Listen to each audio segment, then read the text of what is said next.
Hello students, British संविधान और शासन व्यवस्था से संबंधित वीडियोस की श्रृंखला में आज हम टॉपिक ले रहे हैं ब्रिटेन में राजनीतिक दल।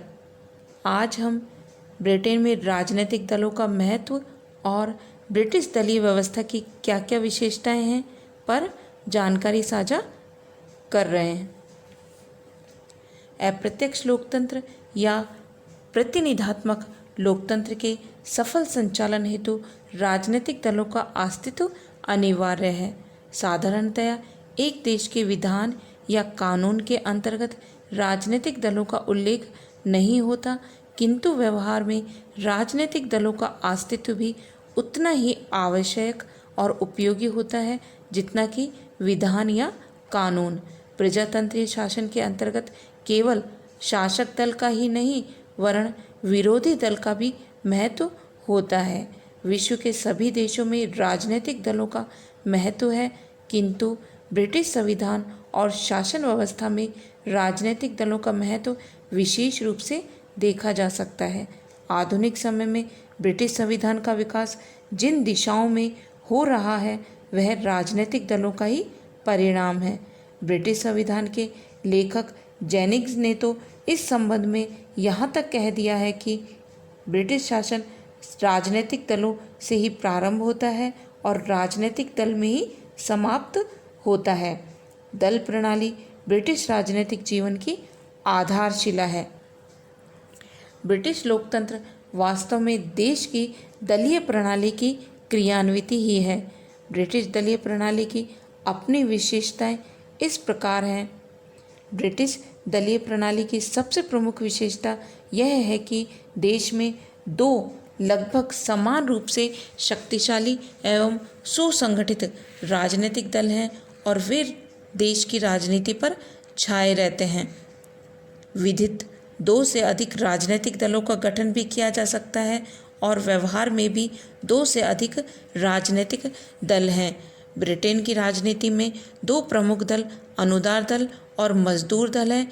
इसके अतिरिक्त साम्यवादी दल, फासिस्ट दल, स्कॉटिश नेशनल आदि अन्य दल भी हैं, लेकिन इन दलों के प्रभाव क्षेत्र बहुत ही सीमित हैं। शासन की शक्ति दो में से किसी एक राजनीतिक दल को ही प्राप्त होती रही है और दो दलों का ही देश की राजनीति में प्रभावपूर्ण स्थान है। अतः इस दलीय प्रणाली को द्विदलीय प्रणाली कहा जाता है। सामान्य रूप में यह द्विदलीय पद्धति ही अस्तित्व में रहती है। ब्रिटेन में द्विदलीय पद्धति ने संवैधानिक व्यवस्था को बहुत अधिक प्रभावित किया है। द्विदलीय पद्धति के कारण आम चुनाव में एक राजनीतिक दल को स्पष्ट बहुमत प्राप्त होना अवश्य है और यह स्पष्ट बहुमत सबल तथा स्थायी मंत्रिमंडल को जन्म देता है। इस द्विदलीय पद्धति के कारण ही ब्रिटिश संसद की शक्ति का ह्रास और मंत्रिमंडल की शक्ति में वृद्धि हुई है। सामान्य रूप में यह द्विदलीय पद्धति ही हमेशा अस्तित्व में रहती है। वस्तुतः प्रतिनिधि शासन के संचालन के लिए द्विदलीय प्रणाली ही सर्वाधिक उपयुक्त है। ब्रिटेन में संसदीय प्रजातंत्र की सफलता का श्रेय इस द्विदलीय प्रणाली को ही जाता है। ब्रिटेन के राजनीतिक दल बहुत अधिक संगठित और केंद्रीकृत है। संसदीय शासन पद्धति के अंतर्गत व्यवस्थापिका और कार्यपालिका में निकट संपर्क अवश्य होता है और इसे सुदृढ़ केंद्रीकृत राजनीतिक दलों के आधार पर ही प्राप्त किया जा सकता है। ब्रिटिश राजनीतिक दलों की वास्तविक शक्ति दल के शीर्ष संगठन में निवास करती है और वहीं से दलीय क्रियाकलापों का नियंत्रण और संचालन होता है। ब्रिटेन में नीचे से ऊपर तक समस्त राजनीतिक दल एक ही सूत्र में बंधा रहता है। कठोर अनुशासन। ब्रिटेन में सुदृढ़ और केंद्रीकृत राजनीतिक दलों का स्वाभाविक परिणाम कठोर दलीय अनुशासन में देखा जा सकता है।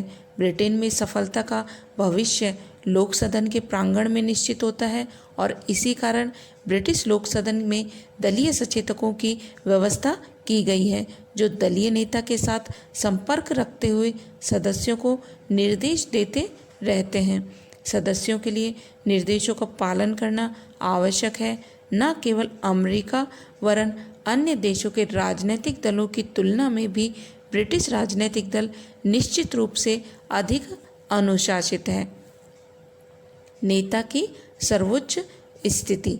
सभी देशों में राजनीतिक दलों के दलीय नेता का महत्व होता है, किंतु ब्रिटेन में यह महत्व सर्वोपरि है।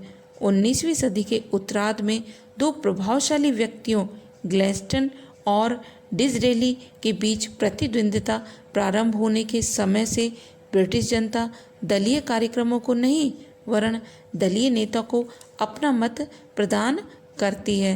दलीय नेता दलीय राजनीति में सर्वोच्च स्थान प्राप्त कर लेता है।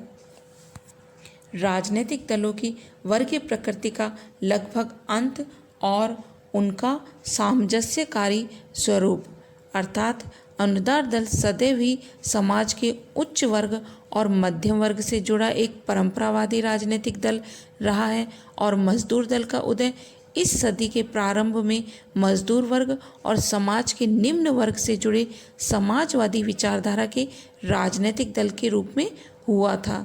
इस दृष्टि से ब्रिटेन के राजनीतिक दलों में वर्गीय प्रकृति का भेद बतलाया जाता रहा है, लेकिन राजनीतिक दलों का एक प्रमुख उद्देश्य होता है सत्ता प्राप्त करना।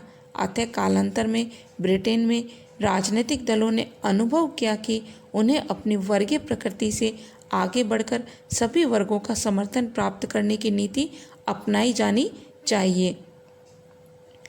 दो प्रमुख दलों में वर्गीय प्रकृति का भेद लगभग समाप्त सा हो गया है। आज इन दलों ने सभी वर्गों का समर्थन प्राप्त करने की नीति अपना ली है। वैदेशिक क्षेत्र में भी अनुदार दल और मजदूर दल की नीति में अब कोई अंतर नहीं रहा है। निरंतर सक्रियता। ब्रिटेन में संसदात्मक व्यवस्था होने के कारण विरोधी राजनीतिक दल सरकार के पतन हेतु और शासक दल सत्ता बनाए रखने हेतु सदैव ही सक्रिय रहते हैं। राजनीतिक दलों के लिए सक्रिय रहना इसलिए भी जरूरी हो जाता है कि कभी भी 3 सप्ताह के नोटिस पर चुनाव की घंटी बज सकती है। इसके अतिरिक्त उपचुनावों का तो महत्व होता ही है और कई बार तो उन पर सरकार का अस्तित्व निर्भर करता है। अतः राजनीतिक दल सभाएं बुलाने, साहित्य तैयार करने, स्थानीय शाखाओं को संगठित कर स्थानीय स्वशासन संस्थाओं के चुनाव में भाग लेने, उपचुनाव में भाग लेने और सामान्य जनता के साथ संपर्क स्थापित करने के कार्यों में निरंतर सक्रिय रहते हैं। संयम और समझौते की प्रवृत्ति। ब्रिटिश राजनीतिक दलों की एक अन्य महत्वपूर्ण लक्षण संयम और समझौते की प्रवृत्ति है, जिसने ब्रिटिश प्रजातंत्र को सफलता प्रदान की है। राजनीतिक दलों के गठन का आधार भाषा, जाति या धर्मगत भेद नहीं और दोनों ही राजनीतिक दलों का संवैधानिक साधनों से पूर्ण विश्वास है। इसके अतिरिक्त शासक दल इस बात को स्वीकार करता है कि विरोधी दल को शासन की आलोचना करने का अधिकार है और उधर विरोधी दल मानता है कि बहुमत दल को जनता ने शासन करने का उत्तरदायित्व सौंपा है। अतः दोनों ही दल एक दूसरे के प्रति सम्मान, सहिष्णुता और समझौते की प्रवृत्ति अपनाते हैं। लूट प्रथा का अभाव। ब्रिटिश राजनीति में राजनीतिक दलों के द्वारा प्रशासनिक अधिकारियों की नियुक्ति के संबंध में संख्या में कोई परिवर्तन नहीं किया जाता। प्रशासनिक अधिकारियों की नियुक्ति की निश्चित पद्धति है, चाहे जिस राजनीतिक दल की सरकार का निर्माण हो। प्रशासनिक अधिकारी स्थायी रूप से अपने पदों पर बने रहते हैं। ब्रिटेन की यह पद्धति अमेरिका की पद्धति की तुलना में निश्चित रूप से श्रेष्ठ है, क्योंकि अमेरिका में राष्ट्रपति चुनाव के बाद स्थायी पदाधिकारियों का एक बड़ी संख्या में परिवर्तन होता है। पहले से कार्य कर रहे पदाधिकारियों के स्थान पर उन व्यक्तियों को इन पदों पर नियुक्त किया जाता है जिन्होंने चुनाव के समय राष्ट्रपति को विजयी बनाने में योगदान दिया था। ब्रिटिश दलीय व्यवस्था की विशेषताएं आज हमारे अध्ययन का विषय यहीं समाप्त कर रहे हैं।